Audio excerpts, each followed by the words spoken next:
Welcome to the Global News Podcast on YouTube. I'm Ankur Desai. On this episode, I'm joined by the BBC's technology editor, Zoe Kleinman.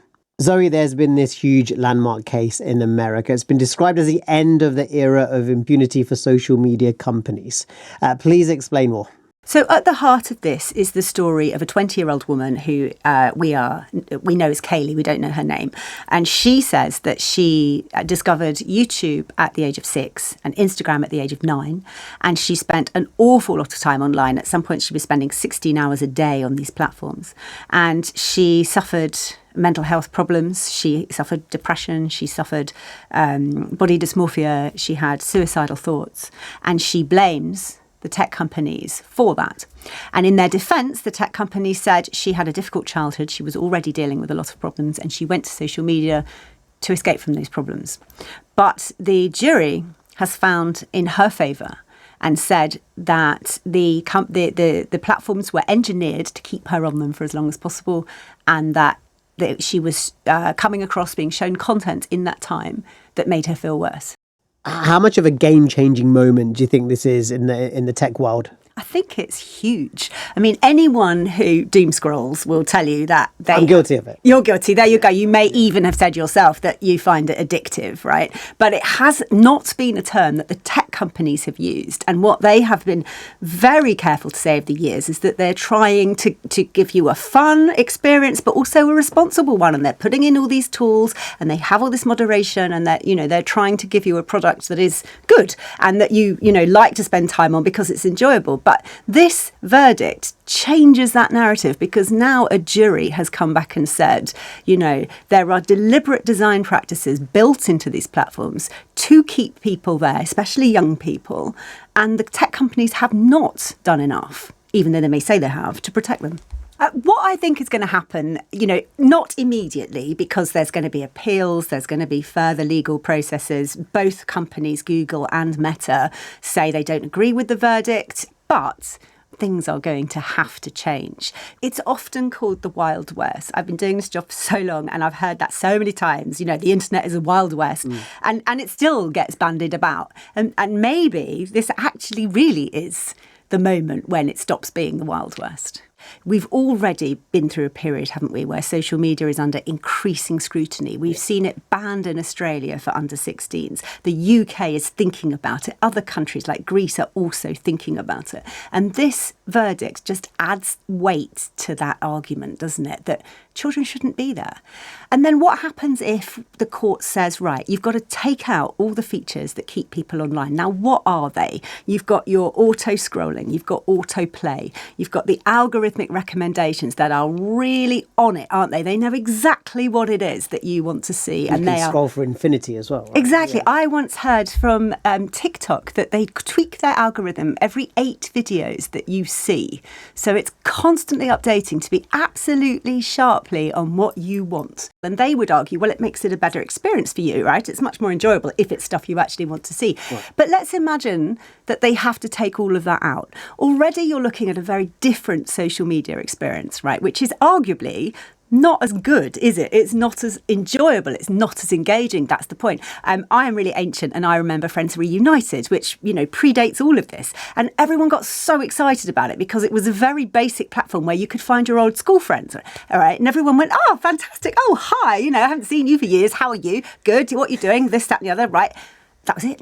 Yeah. There's nothing else to do. MySpace then followed suit after that, didn't it? Exactly. Yeah. And you sort of ran out of things to do quite quickly. And if you take away all of those tactics, what are you left with? Maybe that would mean that it would die a natural death because people just wouldn't want to hang out there anymore.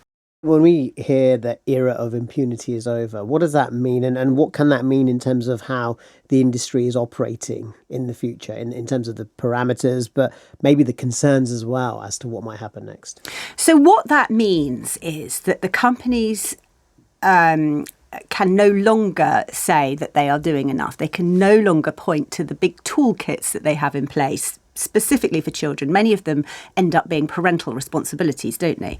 And they can no longer say, here you are, here's what we've done to keep your child safe. We've done our bit. Good luck. That's not going to work anymore. And the other thing that I think is super interesting is all of these companies are based in the US, right? And in the US, there is a little clause of a law. It's called Section 230. And it shields the tech industry because what it says, essentially, this is very basically, don't come at me lawyers, what it says is the tech companies are not liable for the content that's published on them. Whereas, here we are sitting in a BBC studio. If I say something or you say something, the BBC is responsible for that. If we were sticking this on a social network, the social network that we chose would not be responsible for that content because it's protected by this law. And those in favour of this say, the industry couldn't survive without that protection because look at it, there are billions of people uploading billions of things in real time all around the world constantly. How do you manage that? You can't be responsible for that. But on the other hand, maybe it's time that they were made responsible for that. You would soon see the shutters come down, I think, if let's say YouTube or Instagram or TikTok, any of these networks had to be, fundamentally legally responsible for every bit of content that was there. And if that were to go, that would really change the way they did business. And then with a lawsuit as significant as this, could we see then further lawsuits of a similar ilk, and what could be the repercussions? Could this be the beginning of a set of floodgates opening? There are loads. This is only the second of a load of them that are going on throughout the rest of the year, all in the US. The first one was in New Mexico. Meta lost that one. The second one we've just heard, Meta's lost that one too. Now, that's not to say that it will lose all of them, but, it's not off to a very strong start in terms of its defence. There were actually two other companies that were supposed to be involved in this, and they were TikTok and Snap, which owns Snapchat, but they settled before the trial. So they have sort of absented themselves, if you like.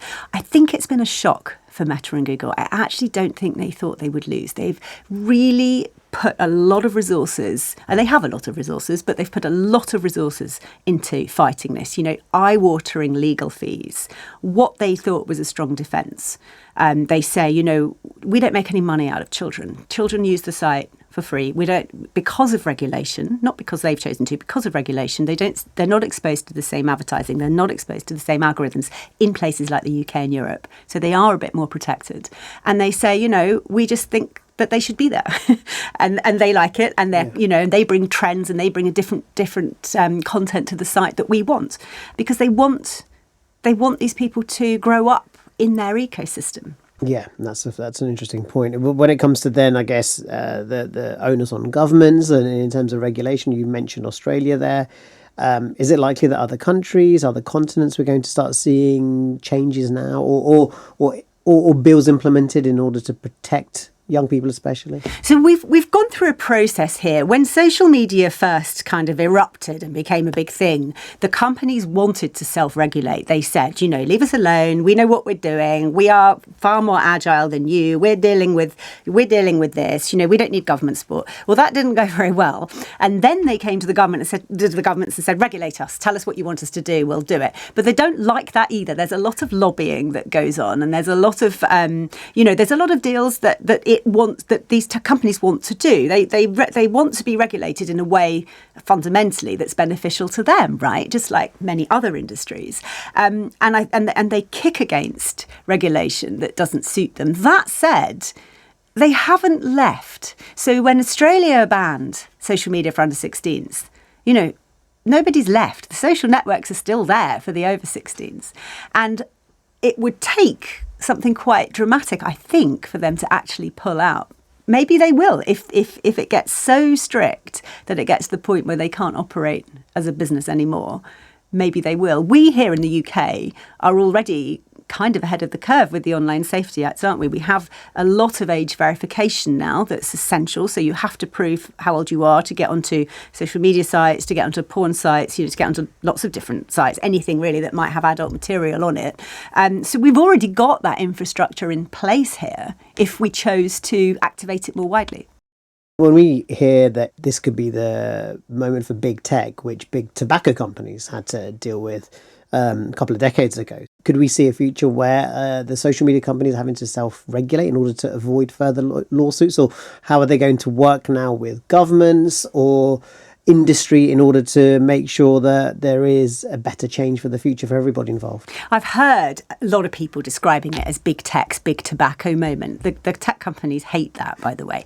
And what does that mean? Does that mean we get health warnings on screens? Does it mean that they are limited from advertising or sponsoring stuff? People still continue to smoke cigarettes, for example. Exactly. It didn't stop people smoking, but it did change. You can't have cigarettes sponsoring the Premier League anymore, right? Big sports events. Used to sponsor, I think, big snooker events. Exactly. Yeah. And what does it mean for how people find these platforms going forward? We talk a lot about whether it's suitable for children under 16. Should it be under 18? Is this an adult-only experience? Are we going to look back on this time and think, why on earth did we let our children on social media? Like we look back at other stuff that, kids did in the past and think, what were we thinking? Yeah. I don't know how we will judge this moment, but I do think that it will not be the same going forward. If you have toddlers now, I don't think they will be on social media the way, let's say, 16, 17-year-olds are now.